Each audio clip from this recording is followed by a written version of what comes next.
Hi, I'm Jason Sullivan of Rathbone Group, a law firm that focuses on subrogation and recovery efforts. This video is going to focus on those who rent or lease heavy-duty equipment, and if that equipment is damaged, what rights of recovery may exist.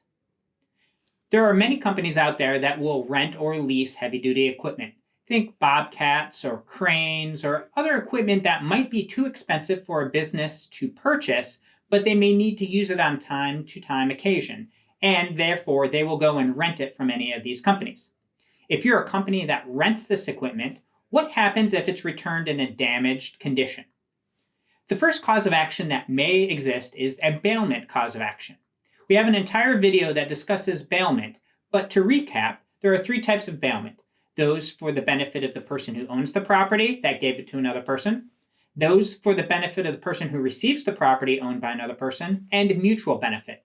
In these rental leasing cases, we're going to have a mutual benefit because somebody owns the equipment, and in exchange for another party getting to use the equipment, they're paid money. So both parties mutually benefit, and the standard of care that's going to be applied to the person who receives the equipment is the ordinary negligence standard. What would a reasonably prudent person do? That is a tough case to make sometimes. You'd have to go and show that they were using the equipment in not a prudent way, misusing it in some manner, or not using it safely.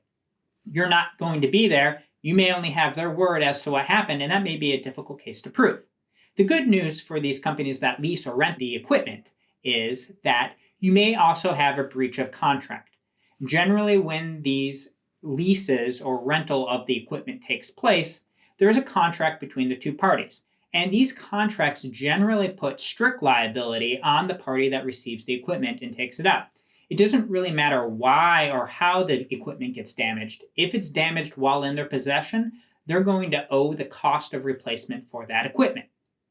These contracts also have a couple of different aspects to them. One of them you might need to know is the loss damage waiver. Now, a loss damage waiver is not insurance.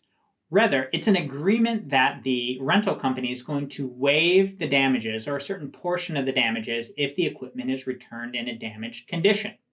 So let's take an individual who rents a bobcat.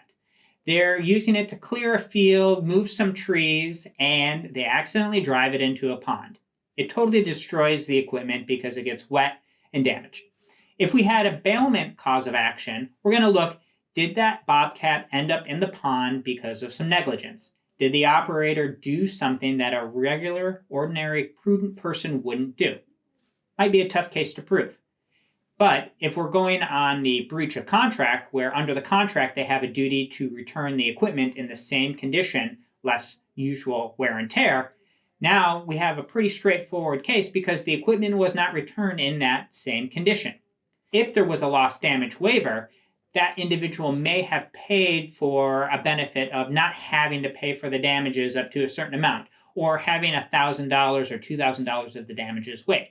Again, it's not insurance, it's just a contract between the leasing company and the renter that the renter is not going to be liable for certain damages or certain damage amounts. Of course, they pay for that benefit. So if you're a rental leasing company and you have equipment that is damaged, what are the ways that you can recover? Well, if you're going to pursue the renter, you're going to want to look for any insurance coverage that might cover the liability or the damage to that equipment that the renter had.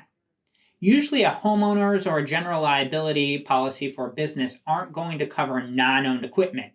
So you're going to want to push to find out if non-owned equipment is covered, and then also see if there's any additional umbrella coverage or a rider that's going to cover the non-owned equipment. If there's no insurance coverage, then you have the option to pursue the renter directly. And in that case, you're going to want to take into account a couple of different factors. There's the issue of whether or not the person who rented the equipment has assets. Also, you're going to want to look at the ongoing relationship. If this is a fairly substantial company that rents a lot of equipment from you, and that's a great portion of your yearly sales, it may be a little less appealing to go ahead and pursue them through litigation, and you may want to try and resolve it without losing them as a customer. However, a lot of this equipment can be very expensive, and it's a big loss to take if you just write it off and don't pursue it. If you have any questions or a topic you'd like to see in our video series, please email us at video@rathbonegroup.com. For Rathbone Group, I'm Jason Sullivan, and that's the long and short of it.